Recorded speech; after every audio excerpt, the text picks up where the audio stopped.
While scrolling through the seemingly never-ending emails I get, I stumbled across an ad for a company called Scigold, which make and sell rechargeable batteries. Now, rechargeable batteries are everywhere. We've all seen them. This is your Amazon Basics high-capacity rechargeable battery, NiMH, which is a nickel metal hydride, 1.2 volt, 2400 milliamp hours. So that's our Amazon Basic battery. And this is the version that I saw in my email from Scigold. It's the same battery chemistry. However, if we open it up and look, it is a 3120 milliamp hour battery. Huge difference than that little thing. So again, this is one of their high dollar ones, or their high capacity ones, and it's got, 2400 versus 3120. So that's interesting. What got me interested were these, the Nizen, which is a nickel zinc. When you go to Amazon and you search rechargeable batteries, most of the ones you're going to see are going to be the nickel metal hydride. You don't even really see these. So that got me interested. Okay, what's the difference? So I was reading about some battery chemistry. They seem like a pretty neat battery. So it's a 2500 milliwatt hour, but it's not a 1.2 volt.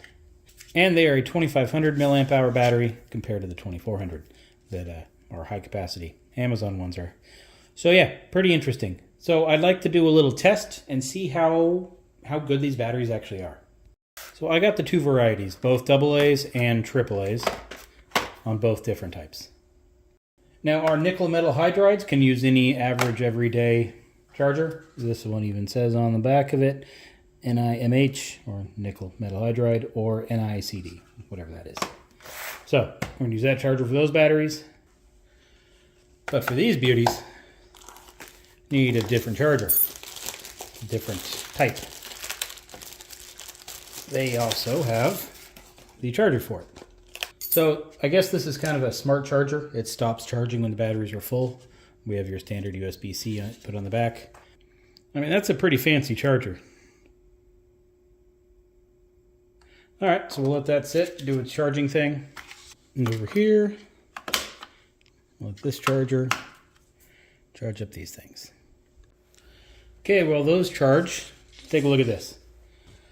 This is what I whipped up in order to test each battery type to see which one actually lasts longer. So this is like an old industrial fabric counter kind of thing. You would roll the fabric under the wheel, it rotates, and it gives you a count in, yards or inches. I don't know how it's set up. I've got a little geared kit. So you turn the switch on, it sends power to the little 3-volt motor, which spins these series of gears. This spins at 24,000 RPM, which is way too fast. So I use the gears to slow it down, hooked up to the little car wheel, hooked up to the fabric counter wheel, and it spins that. Loud and annoying, I know, but it doesn't need to do anything other than put a load on the battery and give us a visual way to tell how long it's been. Now that count doesn't actually matter because it's not truly counting anything. It's just how many times do these batteries spin this wheel. So far we're at, 3 turns or 3 revolutions.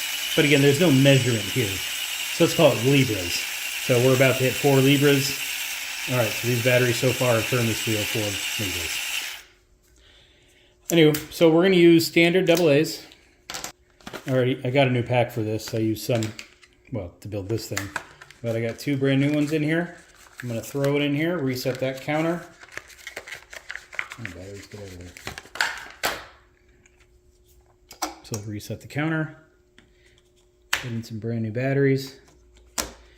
I'll turn that switch and walk away. We'll see how many RPMs or how many Libras this little machine makes before these batteries die. Kind of waste of batteries, I agree. But hey, interest of science and experimenting.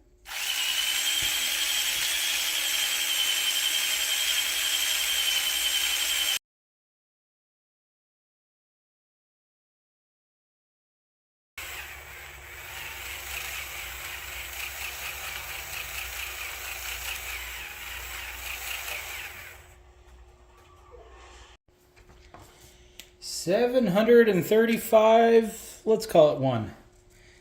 Rotations. Well, it's not even rotations because, it's rotates like 2.5 times for one of these. So who knows what it is, but 735 point almost 1 Libras, let's call it. Keeping track on my notepad here. So that's, I don't know, a little over 2 hours, just shy of 2 hours and 8 minutes or something like that. So I figured this thing would go in for like 35 minutes or so and that'd be the end of it, but no, it's quite a while. It's kind of. So now we have a good baseline for about what a normal off-the-shelf battery goes for. 735. So these are some EBL brand 2800 milliamp hour batteries. They're rechargeable. And pretty much, you find these things everywhere. They're very common. So I've reset our counter. And let's see how long these last.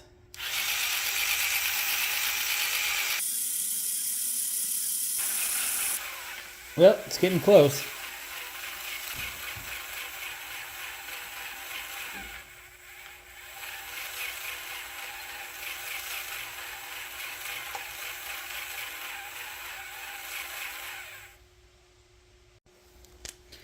So, EBL.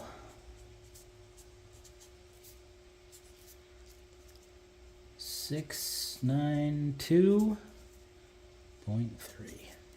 You know what? That's not bad. Growing up as a young child, everybody knew rechargeables weren't as good as the non-rechargeables. That's pretty close. I mean, not it could be better. It takes a long time to get, that difference, but 40-ish. Anyway, still not bad.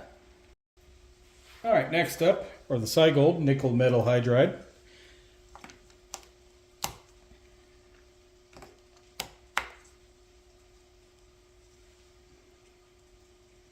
Yep, motor's nice and cool, so we're not overheating or nothing.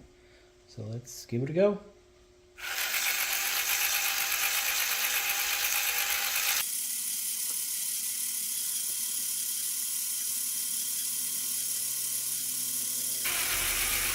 Now the other batteries, the EBLs, made it to 692.3, which we just passed, and it's still going. Well, we are about to cross 900 on these Scigolds.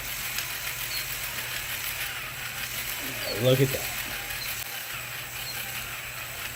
It kind of sounds like it's nearing towards the end. Well, that's it. 918.2. So according to Google, our Duracells have about 2600 milliamp hours. The EBLs state right on them. They are at 2800 milliamp hours. The Scigold Nemesis, whatever, we made it to a total of 918.2. Pretty impressive. But they pack a whopping 3,120 milliamp hours. Okay, next up, which I'm kind of interested in myself, are our Scigold's nickel zinc.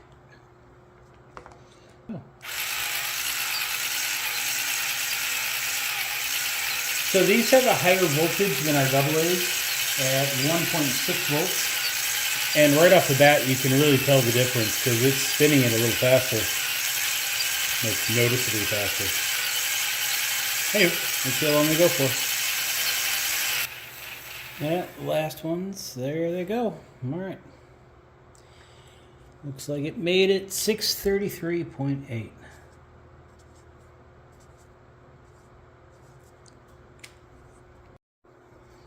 And this is a 2500 milliamp hour battery. I was expecting a little more out of it. I figured it'd pass the EBLs. Using a stopwatch. So let's see, the machine takes about 3 milliamps. I did a stopwatch here. So in 60 seconds, we got 6.5 units. So whatever that means. So why the nickel zinc? Well, they have a higher voltage. So as they start to go, lose their power, they start lowering their voltage. Any voltage sensitive equipment, cameras, LED flashlights, something with circuitry where it's sensitive to the voltage, the higher initial voltage out of these, so as they get used up and the power drops, it still has enough voltage in there to power the device. So an example that I have is my mini split remote control air conditioner thing. If those batteries are slightly low, it doesn't work at all. These would be a good fit for that. They're not needed in every application, but they are needed in certain applications. However, the green ones, the nickel metal hydride, that's pretty impressive. That's that 3100 milliamp hours for that many turns. These little green ones, they were the shining star of this situation. So yeah, well known and beloved Duracells, not too bad.